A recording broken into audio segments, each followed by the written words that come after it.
दोस्तों, भारत अब बांग्लादेश सीमा पर अवैध घुसपैठ के खिलाफ सबसे बड़ा अभियान शुरू करने जा रहा है। पश्चिम बंगाल चुनाव के बाद जिस तरह से बांग्लादेश में हलचल बढ़ी है, उसने पूरे इलाके की राजनीति और सुरक्षा को लेकर नई बहस छेड़ दी है। बीजेपी नेताओं की तरफ से लगातार सख्त बयान दिए जा रहे हैं, वहीं दूसरी तरफ टीएमसी और विपक्ष इन आरोपों को राजनीतिक एजेंडा बता रहे हैं और बंगाल का माहौल खराब करने की साजिश बता रही है। लेकिन इन्हीं सबके बीच बांग्लादेश के अंदर से भारत को लेकर कई उकसावे वाले बयान सामने आ रहे हैं और भारत के अंदर हिंसक घटनाएं करने के लिए यहाँ पर लोगों को उकसाया भी जा रहा है। बीजेपी की जीत के बाद अचानक से माहौल बंगाल का पूरी तरह बदल चुका है। कई सोशल मीडिया पर दावे किए जा रहे हैं कि सैकड़ों की संख्या में बुलडोजर भी यूपी से बंगाल की तरफ जा रहे हैं। जानते हैं इन सभी खबरों के बारे में इस वीडियो में डिटेल में। दरअसल पश्चिम बंगाल में चुनावी नतीजे के बाद एक मुद्दा अचानक से सबसे ज्यादा चर्चा में आ गया है और वह है अवैध घुसपैठ। भारत की तरफ से अभी कोई बड़ा आधिकारिक कदम नहीं उठाया गया है, लेकिन बांग्लादेश की सरकार और वहाँ की सुरक्षा एजेंसियों की प्रतिक्रियाएं ये दिखाती है कि इस मुद्दे को लेकर वहां काफी चिंता का माहौल बना हुआ है। दरअसल चुनाव परिणाम आने के बाद प्रधानमंत्री नरेंद्र मोदी ने अपने संबोधन में साफ कहा था कि सीमा सुरक्षा और अवैध घुसपैठ पर सख्त कदम उठाए जाएंगे। हालांकि उन्होंने किसी देश का नाम नहीं लिया, लेकिन इसके तुरंत बाद बांग्लादेश की तरफ से लगातार बयान आने शुरू हो गए। बांग्लादेश के गृह मंत्रालय, विदेश मंत्रालय और राष्ट्रीय सुरक्षा सलाहकार तक ने इस मुद्दे पर प्रतिक्रिया दी। इसके बाद सबसे बड़ा कदम तब देखने को मिला जब बांग्लादेश बॉर्डर गार्ड यानी बीजीबी को भारत सीमा के कई इलाकों में हाई अलर्ट पर रखा गया। खासकर पश्चिम बंगाल और असम से लगने वाले बॉर्डर क्षेत्रों में अतिरिक्त जवानों की तैनाती की गई। बांग्लादेशी मीडिया रिपोर्ट्स के मुताबिक जसूर, खुलना और बेनापोल जैसे इलाकों में सुरक्षा बढ़ा दी गई। जीरो लाइन के आसपास आम लोगों की आवाजाही भी सीमित कर दी गई है। बांग्लादेश की चिंता का मुख्य कारण ये बताया जा रहा है कि भारत भविष्य में उन लोगों की पहचान कर सकता है जो अवैध तरीके से भारत में रह रहे हैं और फिर उन्हें वापस भेजने की प्रक्रिया शुरू हो सकती है। इसी आशंका को लेकर वहाँ की एजेंसियां सतर्क हो गई है। लेकिन सवाल ये भी उठ रहा है कि अगर कोई व्यक्ति वास्तव में बांग्लादेश का नागरिक है और अवैध रूप से भारत में रह रहा है तो उसे वापस भेजना अंतर्राष्ट्रीय नियमों के हिसाब से गलत कैसे माना जा सकता है।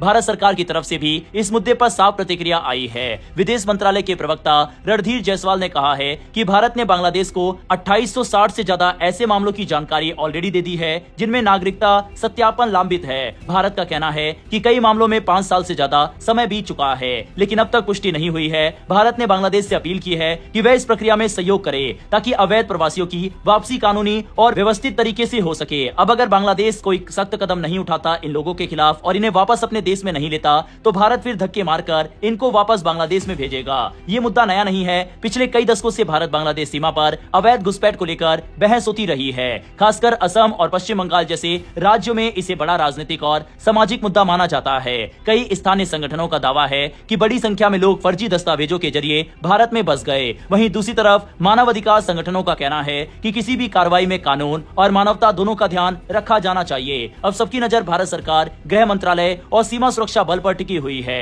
क्या आने वाले समय में कोई बड़ा अभियान शुरू होगा? क्या दोनों देशों के बीच इस मुद्दे पर तनाव बढ़ सकता है या फिर बातचीत के जरिए समाधान निकालेगा? ये आने वाले वक्त तय करेगा। फिलहाल इतना तय है कि पश्चिम बंगाल चुनाव के बाद सीमा सुरक्षा और अवैध घुसपैठ का मुद्दा फिर से राष्ट्रीय चर्चा के केंद्र में आ चुका है। अब देखना यह होगा कि भारत और बांग्लादेश इस संवेदनशील मामले को किस तरह संभालते हैं। दूसरी ओर बीजेपी नेता अर्जुन सिंह का एक बयान सोशल मीडिया पर तेजी से वायरल हुआ, जिसमें उन्होंने सीमा सुरक्षा बल यानी बीएसएफ को अवैध घुसपैठ के खिलाफ और कड़े कदम उठाने की बात कही। उनके बयान को लेकर राजनीतिक विवाद भी शुरू हो गया है। कई लोगों का कहना है कि इस तरह की भाषा माहौल को और ज्यादा तनावपूर्ण बना सकती है, जबकि समर्थकों का तर्क है कि सीमा सुरक्षा और अवैध घुसपैठ पर सख्ती जरूरी है। इस बीच पश्चिम बंगाल बीजेपी के वरिष्ठ नेता शुभेंदु अधिकारी के करीबी सहयोगी चंद्रनाथ रथ की मौत के बाद राजनीतिक आरोप प्रत्यारोप भी तेज हो गए हैं। बीजेपी नेताओं ने इस घटना को लेकर राज्य सरकार पर सवाल उठाए हैं, जबकि दूसरी तरफ अभी तक किसी आधिकारिक जांच में बांग्लादेशी कनेक्शन की पुष्टि नहीं हुई है। बावजूद इसके सोशल मीडिया और राजनीतिक मंचों पर कई तरह के दावे किए जा रहे हैं। आपको बता दें, इसी बीच पश्चिम बंगाल के नए चीफ मिनिस्टर शुभेंदु अधिकारी होने वाले हैं। इसके अलावा बांग्लादेश के कुछ कट्टरपंथी नेताओं के बयान भी सामने आए हैं, जिनमें भारत और बंगाल की राजनीति को लेकर तीखी टिप्पणियां की गई। इन बयानों के बाद सीमा सुरक्षा